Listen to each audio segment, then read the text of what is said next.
Shop Chat. Shop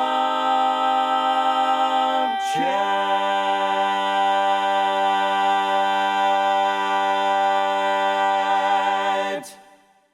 Some of our great international champion quartets are known for the virtuoso quality of their voices, like Max Q, and others are known for their intricate mastery of rhythm, like Michigan Jake.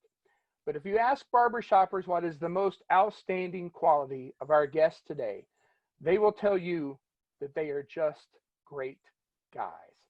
Ladies and gentlemen, we are very excited today on this episode of Shop Chat to have your 1986 International Quartet champions, the Rural Route 4. Gentlemen, thank you so much for being with us today. Humpback mule, a plow, and a tater patch, eggs that are gonna hatch someday. I got the Lord above and a good girl love me, I'm the richest man in the world. I got a humpback mule, a plow, and a tater patch, eggs that are gonna hatch someday. I got the Lord above and a good girl love me, I'm the richest man, yes sirree, in all of the world. In the world.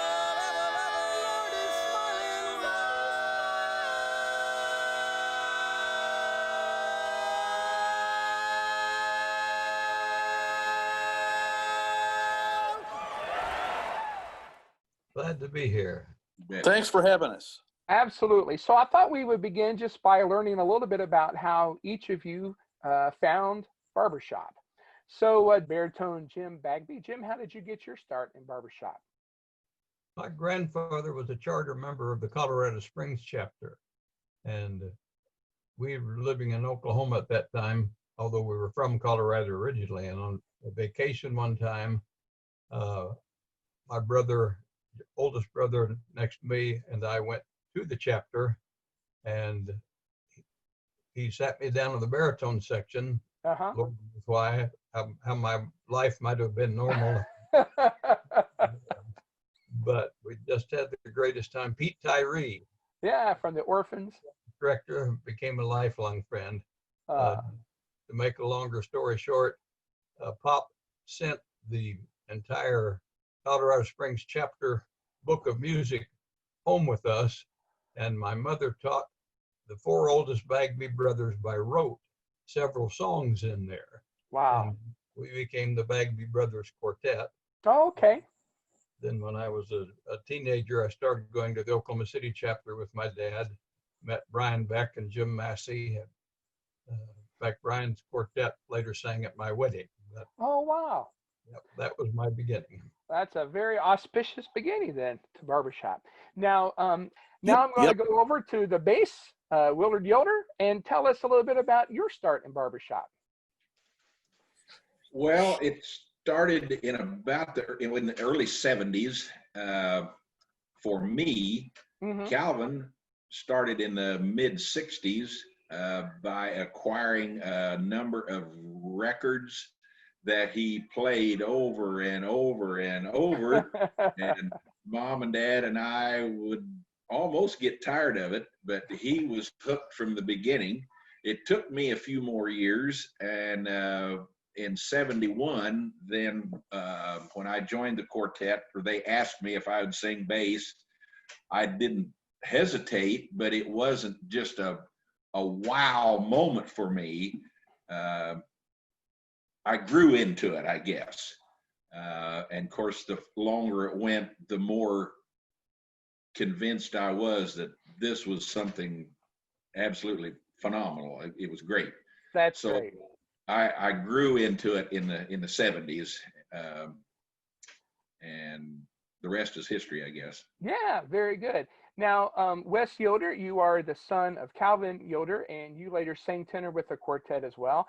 Do I have to ask how you got your start in barbershop?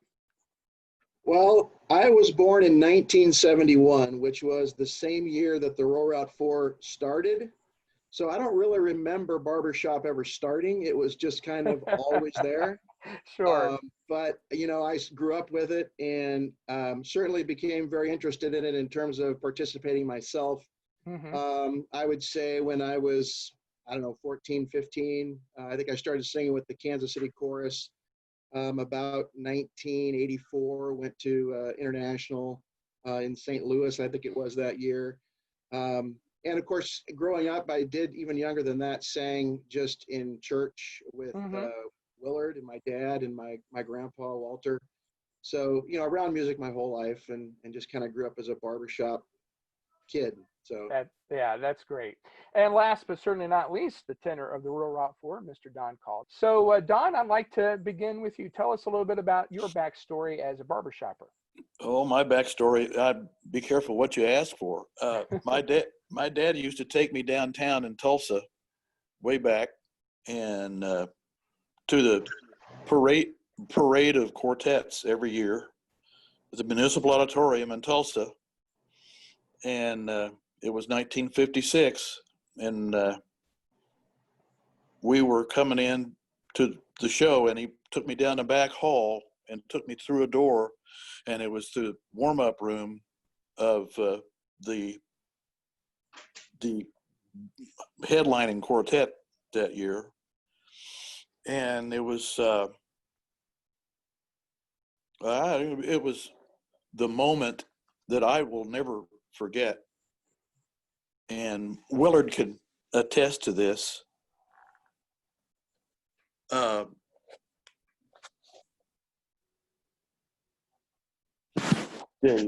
quartet was the Confederates. Mm-hmm. There you go. Yeah, there we go. I'm back. Just keep talking. Anyway, Wally came up and sang "You Will Smile." I can't even hardly talk about it. Even now. Sure. Yes, and we were selling records. It was many years later in Memphis. Memphis. Yep. And I was standing at the end of the line down there and selling these platters. Oh my, what was that? Oh, anyway, here's this little man on the arm of his wife, dressed in a 4-piece or a 3-piece suit. Uh-huh. And he walked up and introduced himself. "Hi, I'm Dave Labonte." And I looked at him and I said, "Yes, sir, I know." And so we proceeded to sing "The Sunshine of Your Smile" tag. Oh, that is fantastic. And I'm telling you what, Jim and Willie can attest to this. It was an amazing thing. It was like he was reborn. It was like I was just, my knees were shaking. Mm-hmm. But that was the first time I was ever in the same room with someone like that. Gotcha. That is fantastic. Yeah. And so we had to do it again, naturally. Right. But it was a great thrill. That is fantastic. Now, I wrote go an article ahead. about it. Yeah, Oh, okay. I wrote an article about it, and it was in the Harmonizer. Okay. Yeah, it was like the dream that waited. Yeah, that's fantastic. That's fantastic. And at the end of everything, while his wife was weeping, and she said, "I just wish he could be the same old Dave again." Yeah. And I said, "Well, for the last 5 minutes, he was." Yeah. That is the great power of music, to do that very thing, isn't it? Don, thank you for that story. We'll come back to you here in a minute. Willard West mentioned a moment ago that the quartet started in 1971. Who were the original 4 members of the quartet? Originally, it was myself and Calvin, and our baritone was Rufus Carnegie, and the tenor was Everett Roth. And we originally were all farmers. We kind of fudged there a little bit. Everett grew up a farmer, but at the time the quartet formed, he was actually a carpenter, but lived in the country. So it was just a natural for us to be the Rural Route 4. That is fantastic. Now, I might add at this point that I am the only surviving original member of the quartet, of the original quartet. Right, I got you. Now, Jim, the quartet won the Central States District in 1976, then placed 21st at International that year, and then the original baritone, Mr. Carnegie, had to step away, and you joined. Jim, what had been your background with the quartet? Can you see that? Oh, wow, that's fantastic. So is that the original foursome right there? Yes. It isn't. Oh, okay, that is fantastic.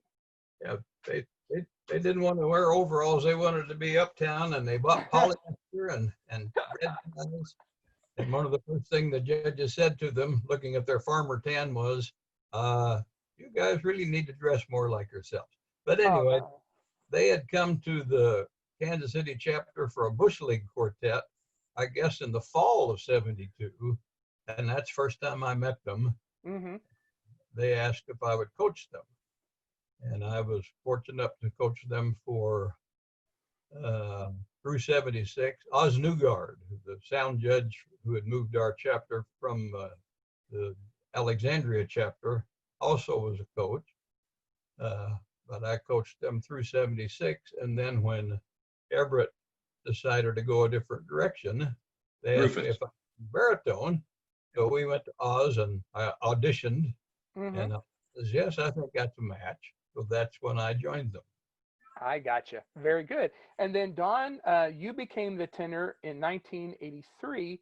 Had you known these guys pretty well previously? I actually probably, I knew Jim probably the best, Mm-hmm.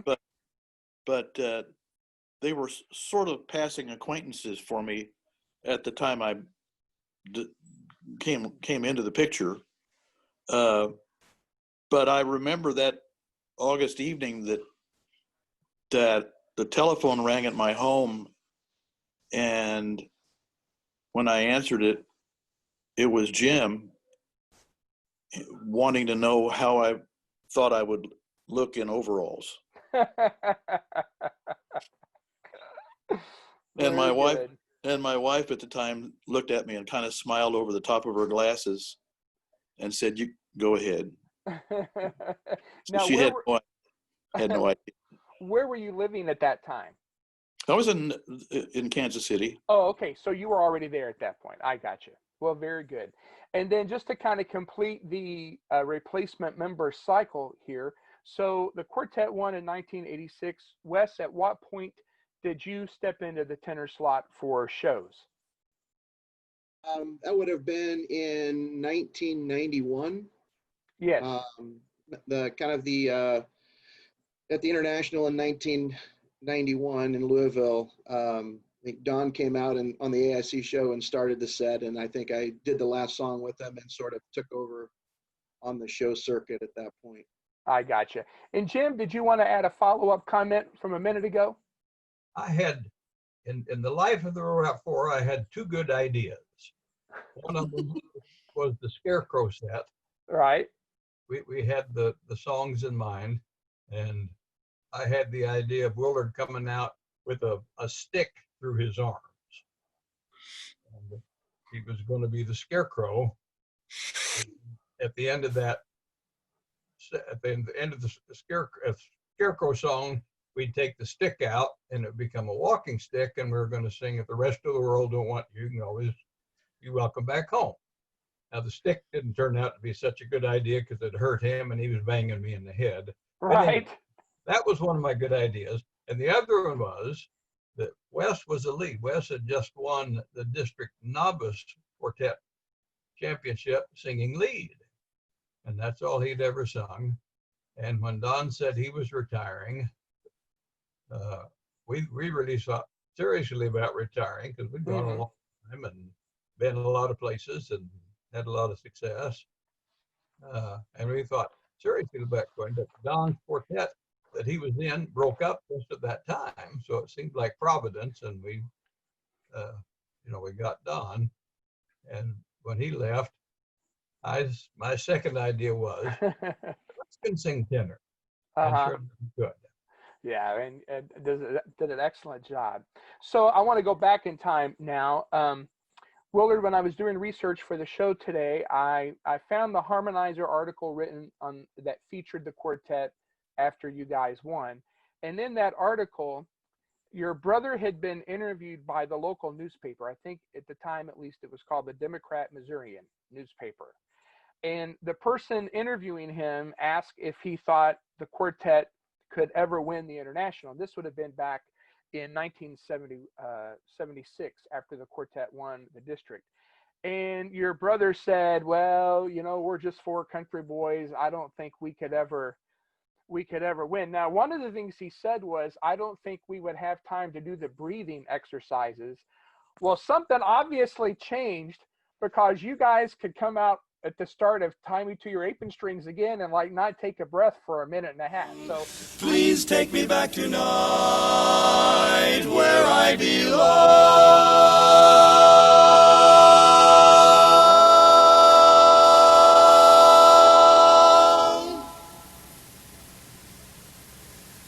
Sing a cradle song to me, and then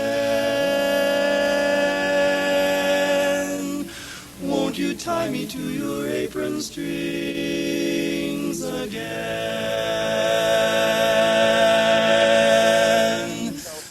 obviously you found a way to work on that, but I was curious, in the big scheme of things for the quartet, just how important was competition to you guys?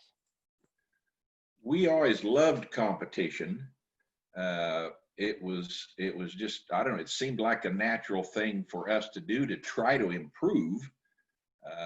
But competition was just something that we enjoyed. We also enjoyed the, well, it would have been Sunday morning critique with the judges. Mm-hmm. We felt that that was very important for us. I mean, Mm-hmm. along with the coaching, but we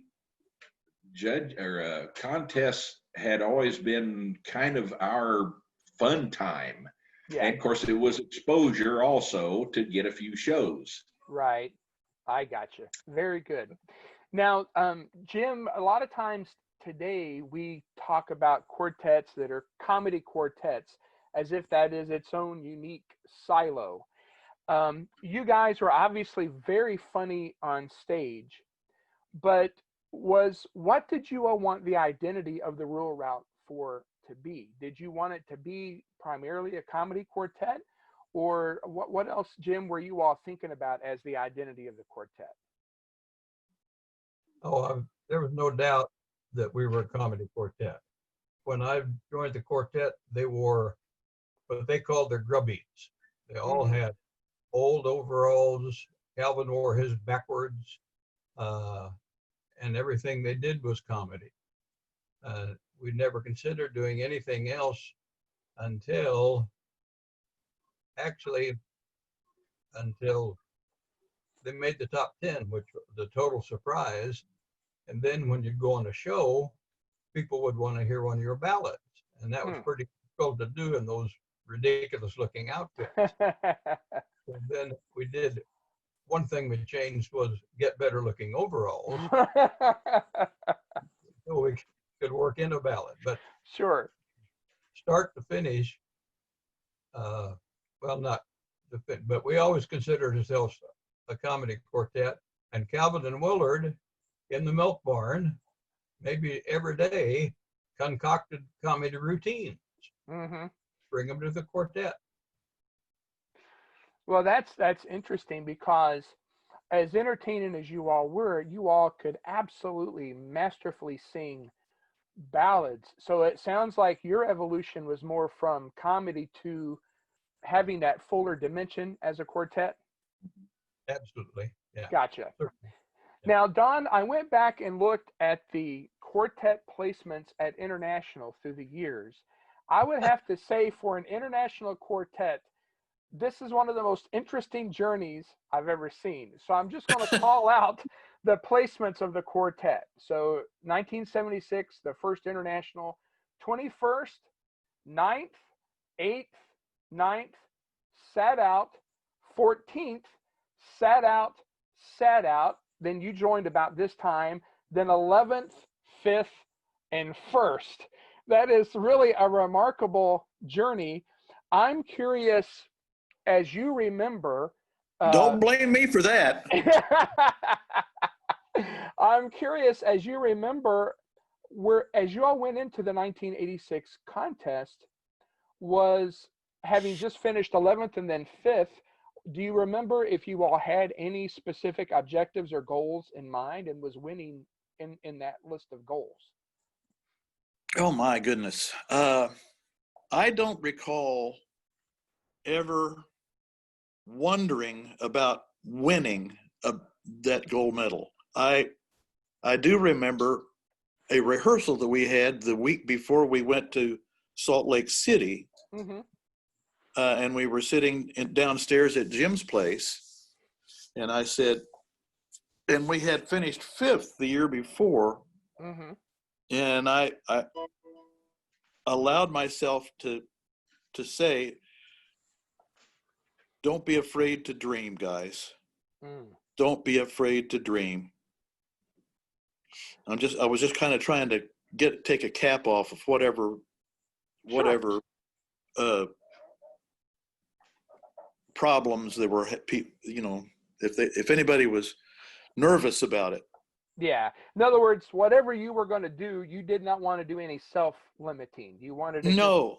Yeah. No, I didn't want to. Didn't want to put any muzzles on us. I just let it go and let it be where it'll go. Sure, I gotcha. Now, Willard, I went back and looked up the list of the songs that you guys sang from round to round, and I don't know for sure, but it looked like in the final round, do you remember, did you do 2 ballads in the final round? Oh, Jim, you may have to help me here. I believe we did. That's what it looked like. That's what it looked like to me as I went back and looked at the list of songs. First round was the Scarecrow set. Yes. Second round was Tie Me to Your Apron Strings and Rockabye Baby Days.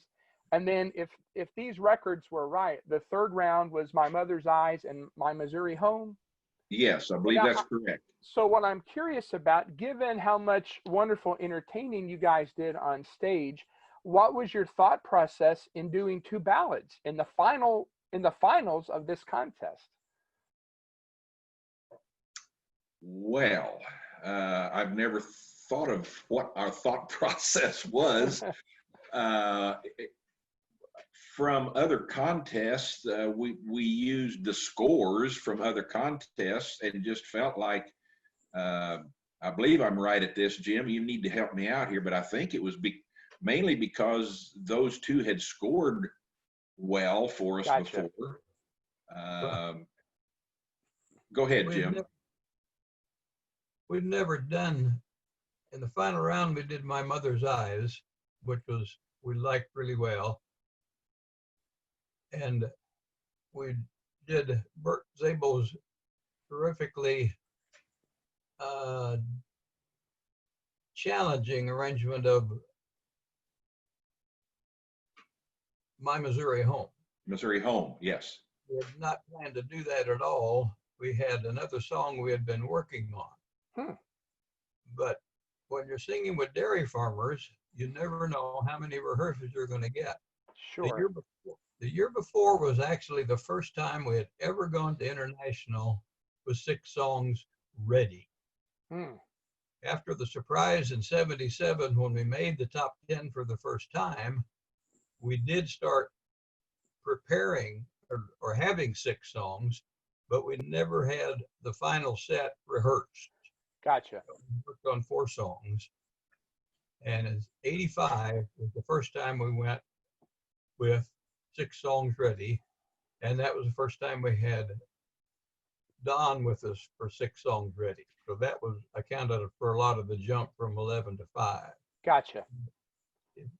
Just to take a little further, in '86 we sang 1 up tune, 1 easy beat, and 4 ballads. Wow. So that really speaks to what our image had gotten to be by then.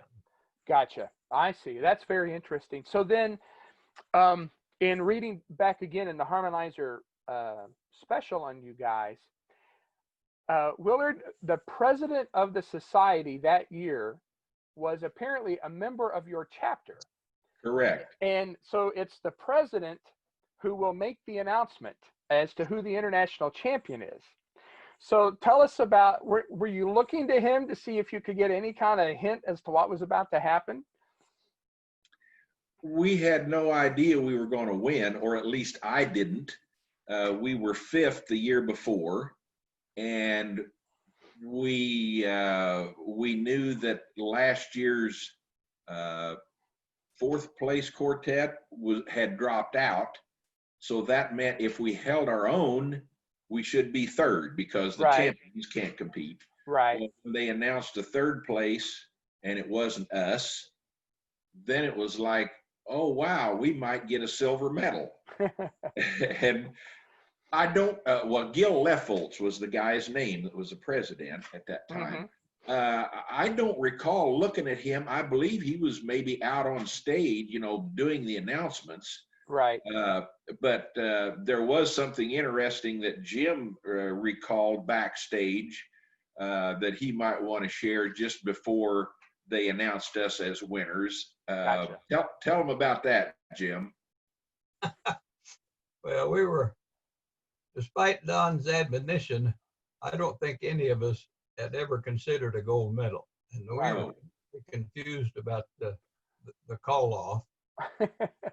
So when we just assumed that interstate rivals would win. They were good friends of ours and they were favored.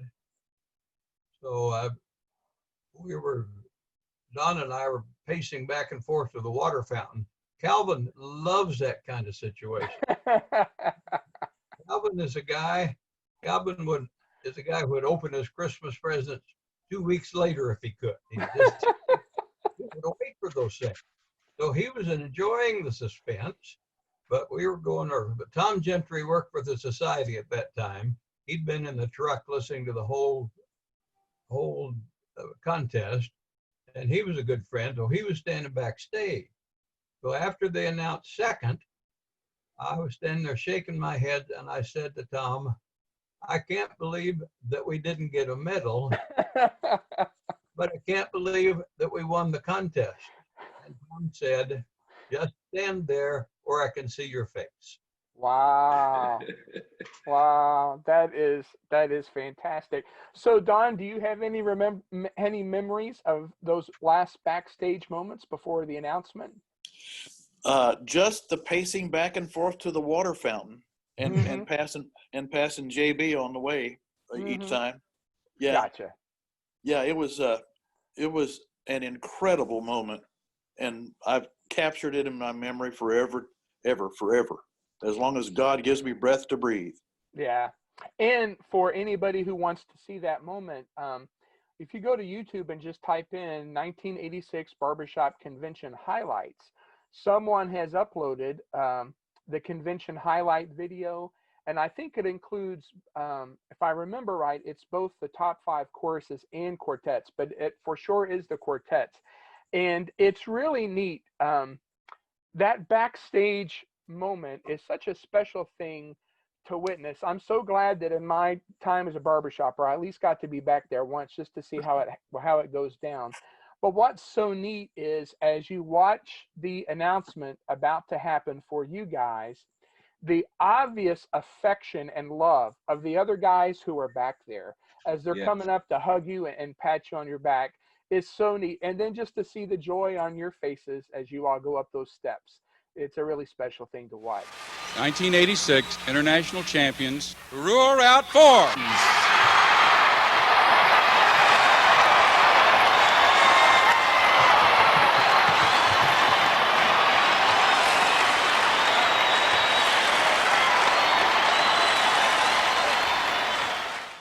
I do remember one thing that I might add. Sure. Standing back there just before they announced us as winners, Jimmy Klein come up to me and said, congratulations. And I said, wait a minute, what are you talking about? And he said, I'm always the first one to congratulate the new champion. And I said, wait a minute, they haven't announced anything yet. But then just seconds later, they did. And so I'll never forget that. So thank you, Jimmy. Oh, that's great. That's great. Well, Wes, the other guys have mentioned your dad an awful lot. And as a lot of barbershoppers know, your dad, Calvin, passed away just recently on April the 22nd. And we've already heard a lot today about him and his life as a barbershopper.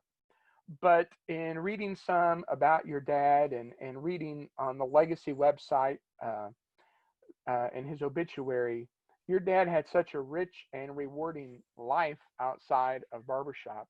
And I'd love for you to just share with us whatever you would like to get to know the kind of person your dad was outside of this hobby.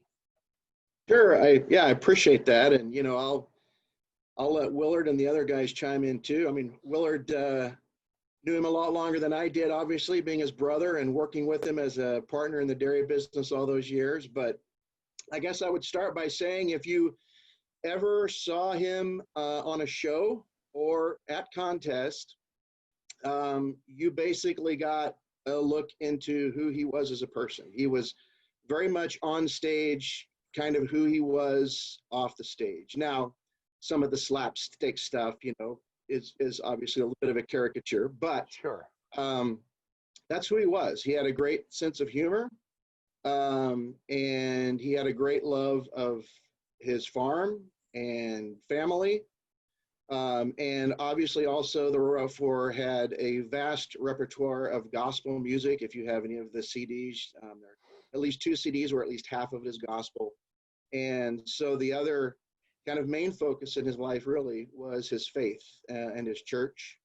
And so it was that. It was church, faith, his farm, his family, and music was just wrapped up in all of that. I mean, it's, I was thinking before this call happened about how music and his faith were sort of intertwined and just kind of went together. So that's really who he was. He was I always like to say he was kind of a simple farm boy from Missouri that had a passion for music and life and faith, and ended up entertaining people around the world. So it's kind of an interesting, very interesting life, and a very, very rich life. So I don't know, Willard, if you have anything to add to that, but. Yeah, well, I can add, how much time do we have? Something that I hadn't thought of all during our growing up time until we had the auction here a month or so ago, that I didn't think about. But a lot of times that you might read an obituary of someone that has passed away, and they loved sports, they loved hunting, they loved fishing, and on like Calvin never he never owned a gun, and I don't believe he ever had a fishing pole. What that meant, I don't know. And sports, he didn't dislike sports. We would go to the Kansas City Royals a couple times a year. Football was definitely not his thing. Yeah. But he loved singing, and his ear told him how to, what he liked to hear. I'd like to tell one quick little story. In high school, when he was in the Glee Club, one of the tests that he had to take in high school was you had to sing 2 parts. That was your grade. And Calvin asked the teacher if he could do both of the parts at the same time. And the teacher said, "What are you talking about? You can't do that." "Well, do I have to sing the words?" "Well, no, I want to hear you sing the part." "Well, it would be okay if I sing one and hum one or whistle one." I forget which it was. Right. So he actually hummed one part and whistled the other part at the same time. And as far as I know, to this day, nobody else has ever done that, I don't think. That is unbelievable. Now, Willard, didn't he had a long tenure as a director of a community singing group. Can you tell us a little bit about that? Yes, the Garden City community, he started a Easter cantata choir that he directed for 7 or 8 years. This year he did not get to do it because of his death and partly because of the coronavirus also. Right. But he directed it every year. He pretty much started it, had a lot of help, but he was the director. At one time, there was had well over 100 people in the choir. This was just an Easter cantata Easter weekend cantata. Sometimes, some years they would do it as many as 5 performances. Wow. locally. But that was a big part of Easter. Just doing the Easter cantata. Was very busy that time of the year. And then also, with barbershop contests, right. It became pretty hectic with, trying to keep the dairy going and farming, and that's corn planting time and hay making time. So we, it kept us hopping. Yeah, sure. Don, what would you like to add about your just perspective on Calvin? He was honestly an incredible musician and a wonderful person to stand next to for all the years I stood next to him. And it was so much fun to sort of crawl into that natural sound that he created. And he didn't try to do a lot of things. He was able to allow things to happen. And I was there to be the recipient to harmonize to that. That's it was fantastic. just a great trip. And I've told people all along my coaching, all my travels, it was the greatest trip in barbershop. That's fantastic. It just was. And he was very unassuming and very simple and very I'm getting choked up. Well, that's all right. It was a great honor. That's wonderful. Sure, yeah. One bit of history here that was always interesting. Our dad sang in a men's gospel quartet, never sang barbershop, always a cappella, never piano or any instrument, but they were just known as the Mennonite Quartet, never really had a name. I can show you a stack of funeral obituaries, that high. They sang, that was what they done, singing at funerals. And I remember at rehearsal with that Dad's quartet, the bass in Dad's quartet was a very good bass as long as it didn't go any further than do, mi, or sol. Had a great voice, great bass voice. But I remember they were having trouble with this one song they were supposed to sing at a funeral. And on the way home, Calvin told Dad, well, the bass is singing the wrong note. And of course, he was 8 or 9, maybe 10 years old. And Dad just kind of, brushed him off. Oh, what do you know? And come to find out, it was the bass's fault after, they got checking into it.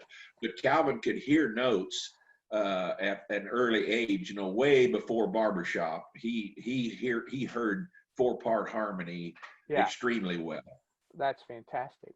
Now, Jim, I'd like to turn it over to you to just add whatever you would like to personally about Calvin. And then after you do that, I have a question about the name of one of your all's recordings.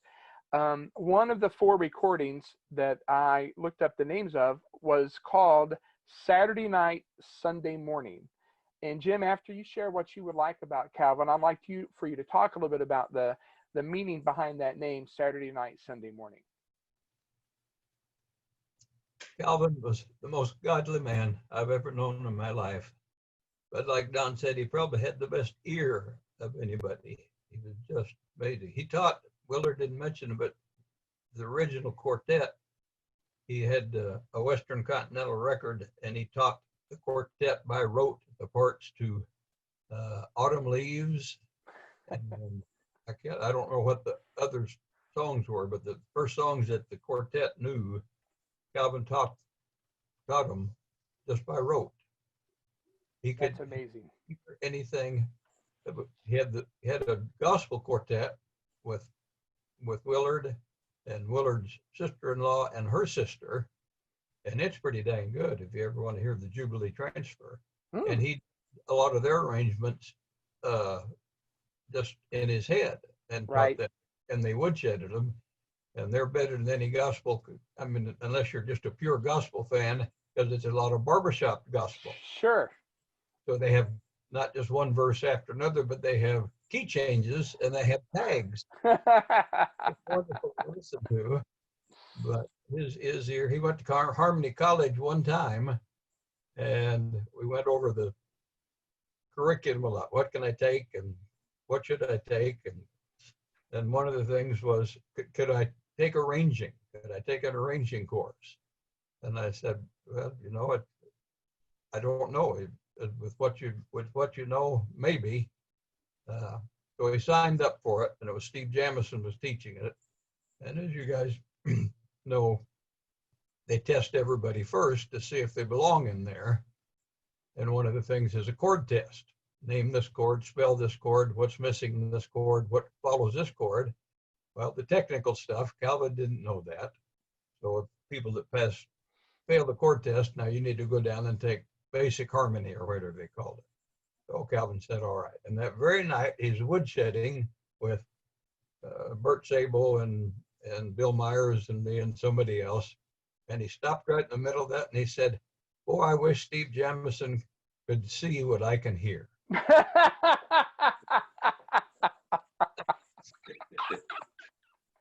Oh, man, that is fantastic. Exactly right. It's all in his head. He could hear everything. Yeah. Toward the end of our time on stage, when Willard's doing I've Been Everywhere, and we huddle behind and just do ooh chords. I've been everywhere, everywhere. Been to Boston, Charleston, Dayton, Louisiana, Washington, Houston, Kingston, Texas, Cali, Monterey, Faraday, Santa Fe, Tallahassee, been Black Rock, Little Gob, Blue, Tennessee, Tennessee, Chippewa, Spear Lake, Grand Lake, Devil Lake, Crater Lake, for Pete's sake. I've been everywhere, man. I've been everywhere, man. Across the deserts bare, man. I breathe the mountain air, man. I've traveled, I've had my share, man. I've been everywhere, everywhere. He started putting his hand on my back, and they'd lift up, and then he'd pat, and then he'd push me down because I was starting to go flat. I was getting discouraged about how well the quartet was singing, but on pitch just with his hand. That's great. The most amazing singer ever. That's great. Well, tell me about the name of that recording, Saturday Night, Sunday Morning. Well, it was just a natural. As Willard said, we did an awful lot of gospel songs. So the first album we made, which was right after we medaled in '85, had to have at least a predominance of religious numbers, gospel songs, things that we did every show.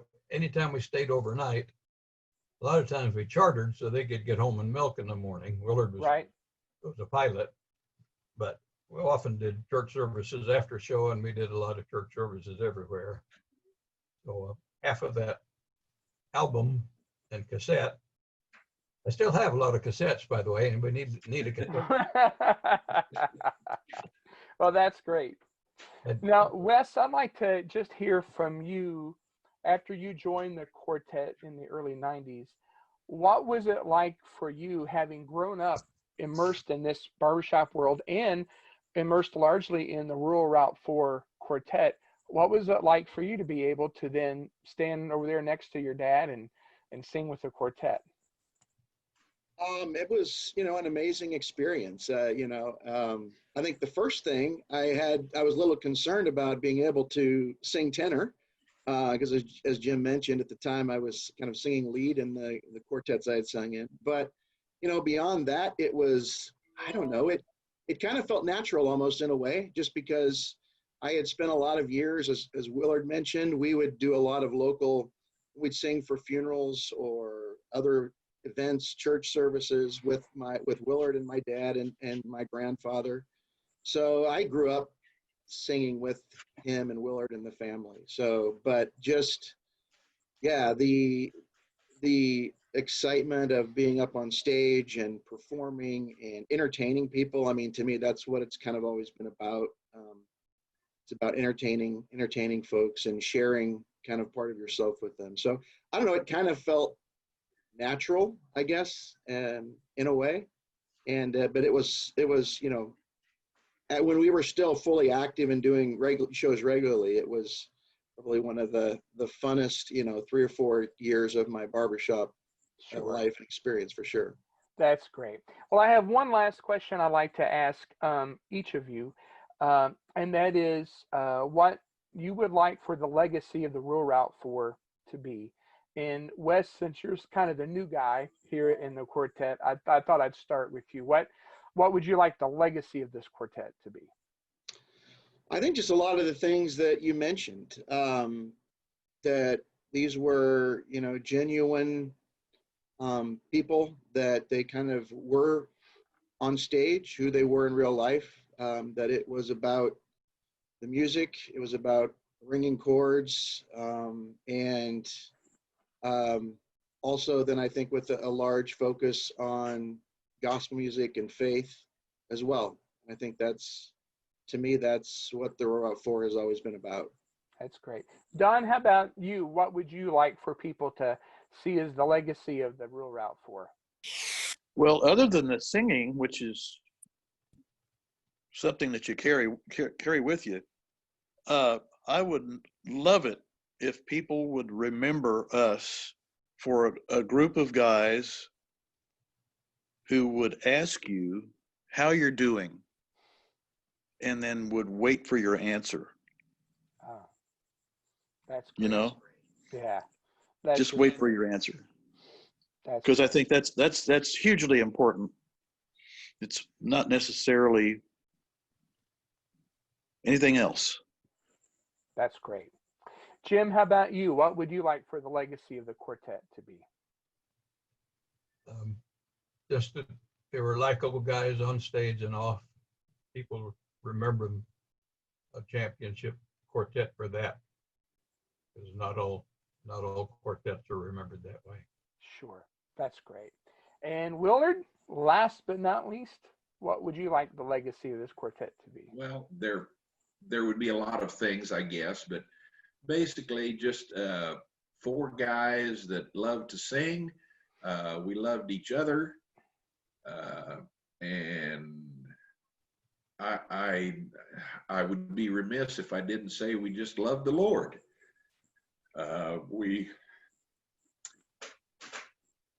We sang so many times. There were moments where the chords rang, but yet the spiritual, I don't know how to explain it, but the message of the gospel had meaning beyond the chords. And I just hope we can be remembered as not only funny comedy quartet, but guys that love the Lord.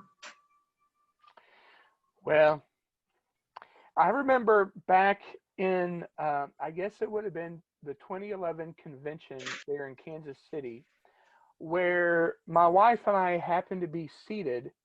It was on the far right-hand side on the outside section that was right next, I mean, literally right next to where a lot of the AIC guys were, and you guys were all there. And I went over and just, you know, like a fan of barbershop, went over just to say, hey, and tell you how much I appreciated you and everything. But I just remembered sitting there thinking, those are 4 guys. I sure would love to have a chance to hang out with them someday. And so I want to just personally say thank you for letting me hang out with you a little bit today. But much more importantly, thank you for letting the Shop Chat audience see you guys for what you are, and for sharing that with all of us through the years, and especially for sharing that with us today. Thank you. Thank you very much. And Thank you, Jane. anytime you are welcome to come down and look around and hang out with any of us old country bumpkins, you're welcome anytime. No, he'll put you to work, though. Well, that's great. Well, listen, on behalf of all of us at ShopChat, thank you guys so much for giving us of your time today, and for all the years of the legacy of faith and family and barbershop that you've given to us. Thank you so much for being with us today. And thank you, everyone, for tuning in this episode of ShopChat. Come back, mule plow and tater patch eggs that are gonna hatch someday. I got the Lord above and a good girl above me. I'm the richest man in the world. I got a humpback mule plow and tater patch eggs that are gonna hatch someday. I got the Lord above and a good girl above me. I'm the richest man in the world. In the world.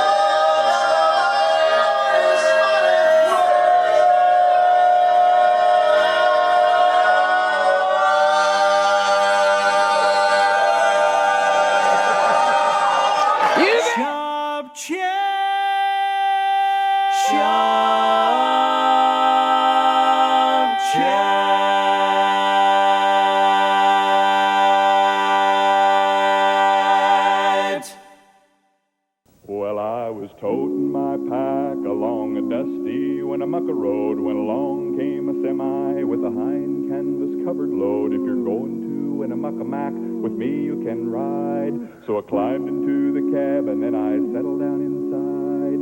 He asked me if I'd seen a road with so much dust and sand, and I said, "Listen, bud, I've traveled every road in this here land. I've been everywhere, man, I've been everywhere, man. Cross the deserts bare, man, I breathe the mountain air, man. I've traveled, I've had my share, man. I've been everywhere, everywhere. Been to Reno, Chicago, Fargo, Minnesota, Buffalo, Toronto, Winslow, Sarasota, Wichita, Tulsa, Ottawa, Oklahoma, Tampa, Panama, Matthew, Alamo, Bangor, Baltimore, Salvador, Amarillo, Tuckabar, Berkeley, Amador. I'm a killer. I've been everywhere, man, I've been everywhere, man. Cross the deserts bare, man, I breathe the mountain air, man. I've traveled, I've had my share, man. I've been everywhere, everywhere. Been to Boston, Charleston, Dayton, Louisiana, Washington, Houston, Kingston, Texas, Cali, Monterey, Faraday, Santa Fe, Tallahassee, been Black Rock, Little Gob, Blue, Tennessee, Genesee, Chippewa, Spear Lake, Grand Lake, Devil Lake, Crater Lake, for Pete's sake. I've been everywhere, man, I've been everywhere, man. Cross the deserts bare, man, I breathe the mountain air, man. I've traveled